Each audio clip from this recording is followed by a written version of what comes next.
राजयोगिनी दादी जानकी जी, पूर्व मुख्य प्रशासिका, ब्रह्मा कुमारी, जीवन परिचय तथा प्राप्त सम्मान अवार्ड। जिन्हें पूज दुनिया, जिन्हें मान दुनिया, आंचल में जिनके हंसती है दुनिया, वो दादी हमारी, मीठी माँ हमारी, वो दादी हमारी, मीठी माँ। प्रजापिता ब्रह्मा कुमारी ईश्वरीय विश्वविद्यालय के कार्यों का संचालन करने एवं इस संस्था का विकास करने में राजयोगिनी दादी जानकी जी का जीवन अनूठा रहा है।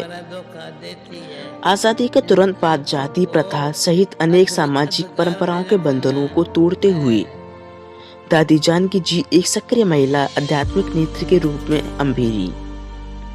दादी जी ने संपूर्ण भारतवर्ष का भ्रमण किया और महिलाओं को आत्म स्वयं का पाठ पढ़ाया तथा उन्होंने सिखाया कि वे किस प्रकार अपने समुदाय को नेतृत्व प्रदान कर सकती हैं।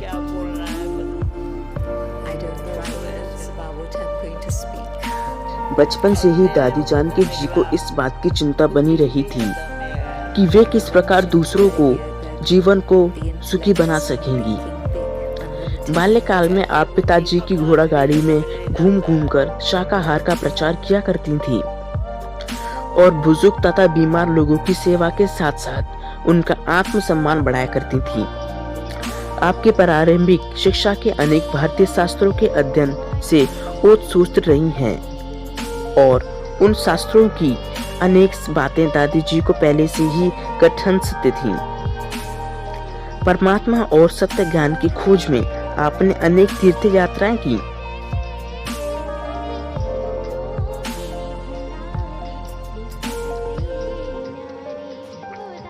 एक महान आध्यात्मिक नेता के रूप में विश्वविख्यात दादी जी के जीवन का केंद्र बिंदु था। ईश्वर कार्य और ईश्वरी इच्छा के प्रति दिल और दिमाग से संपूर्ण थीं। आप मानती थी कि परमात्मा पवित्र प्रेम और दिव्य विवेक के सूत्र हैं और इन्हीं दोनों गुणों को आपने अपने जीवन का आधार बनाया। आपको विश्व भर की आत्माओं के लिए प्रकाश स्तंभ बना दिया। 21 वर्ष की आयु में प्रजापिता ब्रह्मा बाबा द्वारा स्थापित प्रजापिता ब्रह्मा कुमारी ईश्वरीय विश्वविद्यालय में आपने अपने को समर्पित कर दिया। इसी काल में महिलाओं पर थोपे गए कई आरोप तोड़ा गया और स्वतंत्र जीवन जीने की शुरुआत हुई। इस नई मुक्ति से खुशी तो बहुत मिली, लेकिन कई बार उलझने आईं, परिस्थिति भी आईं और दादी जी को इस मार्गदर्शक समूह में नर्स की सेवा प्राप्त हुई। इसलिए उनको अपने कार्यों में कुशलता और सहानुभूति के साथ साथ शारीरिक मेहनत भी करनी पड़ती थी। दादी जी को जीवन में लगातार बीमारियों का सामना भी करना पड़ा। इस बीमारियों ने परीक्षा भी ली और सन 1974 में दादी जी ब्रिटेन पहुंची, जहां उन्हें ब्रह्मा कुमारी ईश्वरीय विश्वविद्यालय के एक केंद्र की स्थापना करने एवं उसका संचालन करने का जिम्मा सौंपा गया था। उन्हें पश्चिमी जगत के लोगों को आत्म स्वयं एवं आध्यात्मिकता का अपनाने के लिए प्रतिष्ठित करना था। उनकी विविधता के कारण उनके धर्मों एवं मतों की अनेक महिलाओं को जरूरत के समय अपने अंदर साहस को जागने का तथा अपनी मदद स्वयं करने की दृष्टि प्राप्त हुई।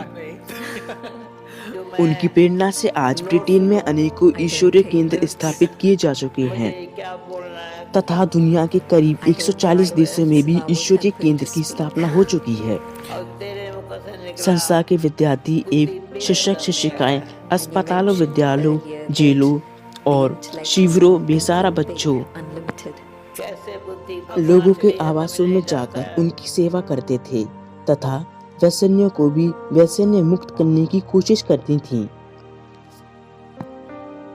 अंतर्राष्ट्रीय कार्यक्रमों में मूल्य एवं योजनाओं की क्रिया के लिए जमीन स्तर पर दादी ने शुरुआत की।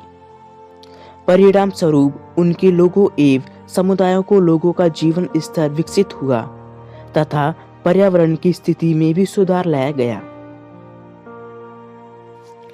दादी जी को प्राप्त सम्मान अवार्ड। दादी जानकी जी आध्यात्मिका एवं धार्मिक लोगों के एक संगठन कीपर्स ऑफ विजडम की एक मान्य सदस्य थीं। रियो में संपन्न धरती सम्मेलन एवं इस्तालुम्बन में संपन्न डेविड दो में विजिटिंग कीपर्स द्वारा सम्मेलन का आयोजन किया गया था। उनके सम्मान में 1977 में लंदन में Janaki foundation for global health care की स्थापना की गई।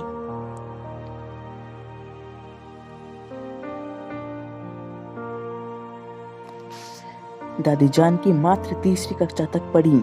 दादी जानकी हर दिन 12 घंटे जनसेवा में सक्रिय रहती थी। अमृत वेले 4 बजे से जाकर राजयोग ध्यान करना उनकी पहली दिनचर्या थी। उम्र के इस पड़ाव में भी उनका उत्साह युवाओं जैसा रहा।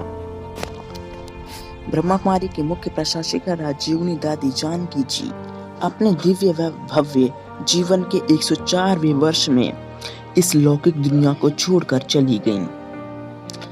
27 मार्च 2020 की सुबह 2 बजे अलविदा हो गईं। उनके पार्थिव शरीर का अंतिम संस्कार शांतिवन आबूरगुड़ में ईश्वरीय याद के साथ किया गया। दादी जानकी जी के साथ अंग संग रही दीदी हंसा ने उन्हें मुखाग्नि दी।